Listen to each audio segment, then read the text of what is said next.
Saint Diddy Combs atau P. Diddy, seorang tokoh terkemuka dalam industri musik, telah menjadi subjek tuduhan serius yang melibatkan peristiwa yang dikenal sebagai freak off. Tuduhan ini telah memicu kontroversi dan dampak hukum yang cukup besar.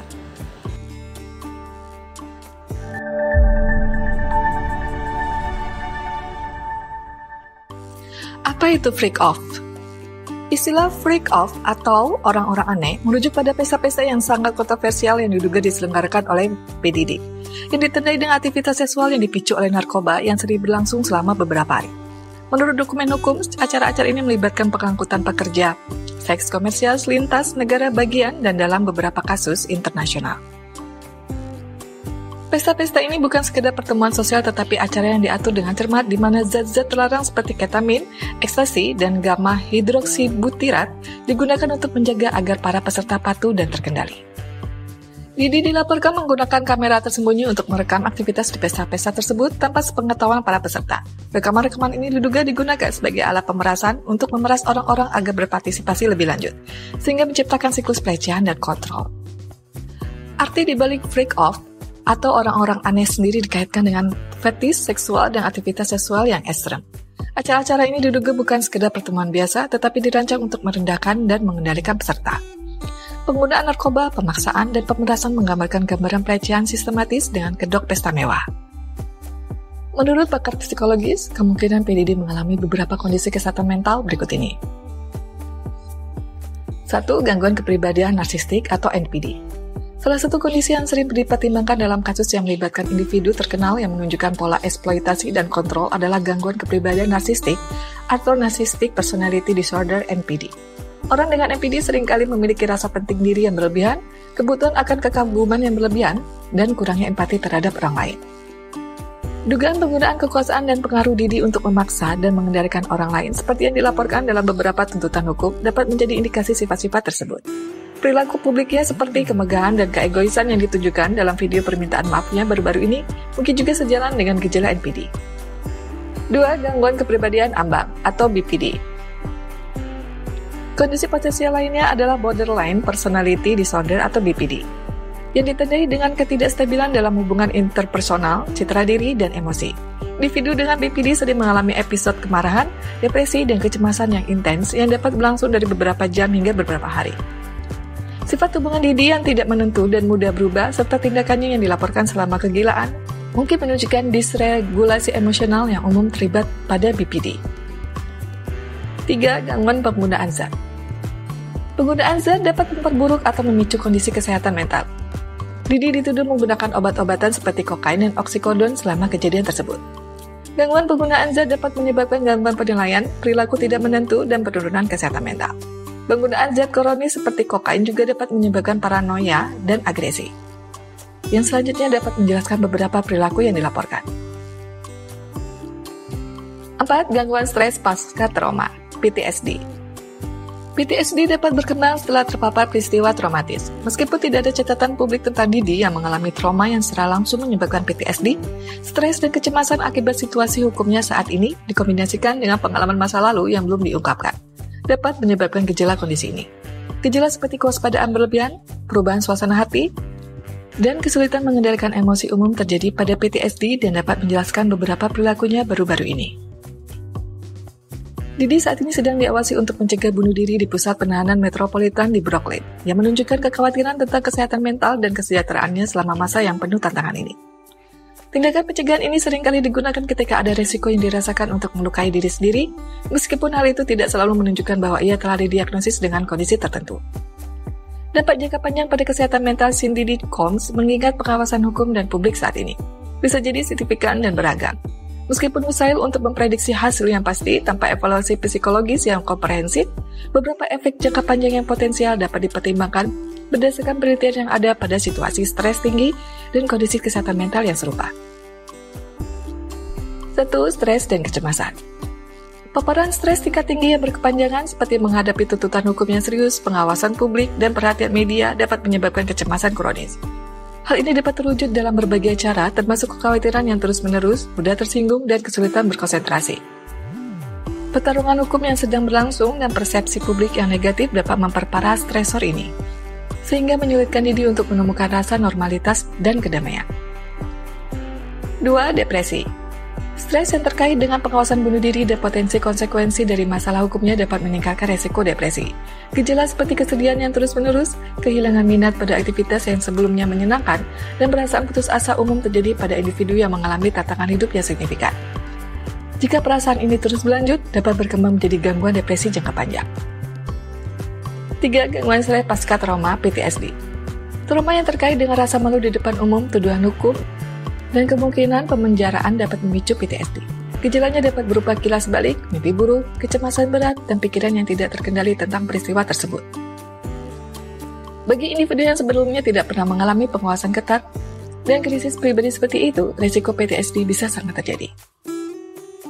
4. Penyalahgunaan zat dan kecanduan. Telah ada laporan tentang penggunaan zat terlarang selama kejadian yang diduga. Stres jangka panjang dan masalah kesehatan mental dapat memperburuk atau memicu gangguan penggunaan zat terlarang sebagai bentuk pengobatan sendiri. Penyalahgunaan zat terlarang kronis pada gilirannya dapat menyebabkan kemerosotan lebih lanjut pada kesehatan mental dan fisik, sehingga menciptakan lingkaran setan yang sulit diputus.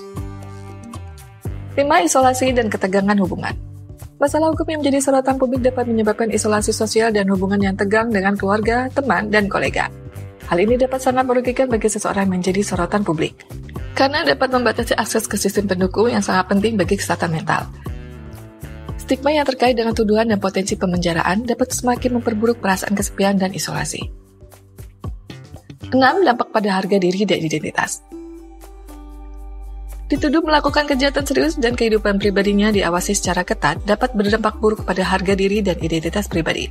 Bagi tokoh publik seperti Didi, yang karir dan citra publiknya telah dijaga dengan seksama, hancurnya persona ini dapat menyebabkan krisis identitas yang mempengaruhi rasa harga diri dan tujuan mereka secara keseluruhan. 7. Resiko bunuh diri. Penempatan Didi dalam pengawasan bunuh diri menunjukkan adanya kekhawatiran akan keselamatannya. Perjuangan kesehatan mental yang berkepanjangan dapat berintervensi yang memadai dapat meningkatkan resiko munculnya ide dan upaya bunuh diri. Memastikan dukungan dan pemantauan kesehatan mental yang berkelanjutan sangat penting selama masa ini. Mengelola kesehatan mental selama masa stres ekstrem seperti yang dialami Cindy di Combs saat ini memerlukan pendekatan multi aspek. Berikut ini beberapa strategi yang dapat dipertimbangkan Didi untuk mendukung kesehatan mentalnya.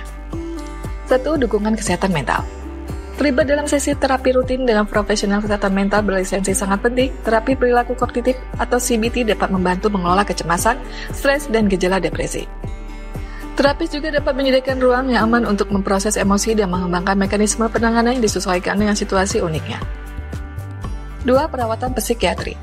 Mengingat keadaannya saat ini, konsultasi dengan psikiater mungkin bermanfaat, terutama jika ada kekhawatiran tentang depresi berat, kecemasan, atau keinginan bunuh diri. Obat-obatan seperti antidepresan atau obat anti kecemasan mungkin diperlukan untuk membantu menstabilkan suasana hatinya dan mengurangi gejala. 3. Teknik manajemen stres. Mempraktekkan teknik manajemen stres seperti meditasi kesadaran, latihan pernapasan dalam, dan relaksasi otot progresif dapat membantu mengurangi tingkat stres secara keseluruhan. Praktek kesadaran khususnya telah terbukti mengurangi kecemasan dan meningkatkan pengaturan emosi. 4. Pilihan gaya hidup sehat. Menjaga gaya hidup sehat dapat berdampak signifikan pada kesehatan mental. Olahraga teratur, pola makan seimbang, dan tidur yang cukup merupakan dasar bagi kesejahteraan emosional dan mental. Olahraga melepaskan endorfin yang dapat membantu mengurangi stres dan meningkatkan suasana hati. 5. Manajemen penggunaan zat. Jika penyalahgunaan zat menjadi masalah, mencari dukungan dari konselor penyalahgunaan zat atau bergabung dengan kelompok pendukung seperti Narcotics Anonymous atau Alcoholic Anonymous dapat membantu. Program-program ini menawarkan dukungan dari rekan sejawat dan bimbingan terstruktur untuk mengelola masalah penyalahgunaan zat. 6. Membangun jaringan dukungan. Memiliki sistem pendukung yang andal sangat penting selama masa-masa sulit. Menjangkau teman, anggota keluarga, atau kelompok pendukung yang terpercaya dapat memberikan dukungan emosional dan mengurangi perasaan terisolasi. Dukungan dari hubungan dekat dapat berperan sebagai pelindung terhadap dampak negatif stres dan masalah kesehatan mental. 7. Konsumsi media yang sadar. Mengingat sorotan media yang ketat mungkin bermanfaat bagi Didi untuk membatasi paparannya terhadap berita negatif dan media sosial. Mengkurasi asupan medianya dapat membantu mengurangi stres tambahan dan memungkinkannya untuk fokus pada kesehatan mental dan pembelaan hukumnya tanpa beban tambahan dari opini publik. 8. Dukungan hukum dan manajemen krisis. Memiliki tim khusus yang kompeten untuk menangani masalah hukum dapat membantu mengurangi beban mental. Selain itu, bekerja sama dengan spesialis manajemen krisis dapat membantu mengelola narasi media dan mengurangi dampak psikologis dari pengawasan publik. 9. Mengembangkan rutinitas. Mempertahankan rutinitas harian yang terstruktur bahkan saat berada di tahanan dapat memberikan rasa normal dan kendali. Menyertakan waktu rutin untuk bersantai, berolahraga, dan melakukan aktivitas kesehatan mental dapat membantu mengelola stres dan menjaga kestabilan emosi. 10. Mencari dukungan sebaya. Berhubungan dengan orang lain yang telah menghadapi tantangan hukum dan publik yang serupa dapat memberikan wawasan dan dukungan emosional. Kelompok dukungan sebaya atau percakapan pribadi dengan individu yang telah menangani kasus hukum yang penting dapat menawarkan strategi penanganan yang berharga. Tuduhan yang melibatkan Didi dan para penjahat itu rumit dan sangat meresahkan. Tuduhan itu menyoroti potensi penyalahgunaan kekuasaan di kalangan petinggi dan tantangan yang dihadapi para korban yang mencari keadilan. Seiring berjalannya kasus, niscaya akan ada konsekuensi yang luas bagi semua pihak yang terlibat. Meskipun tidak tepat untuk mendiagnosis seseorang tanpa evaluasi klinis yang menyeluruh, perilaku publik dan tuduhan terhadap Cindy Combs menunjukkan adanya potensi beberapa kondisi kesehatan mental. Memahami kemungkinan ini sangat penting bagi persepsi publik dan proses hukum yang sedang dihadapi saat ini.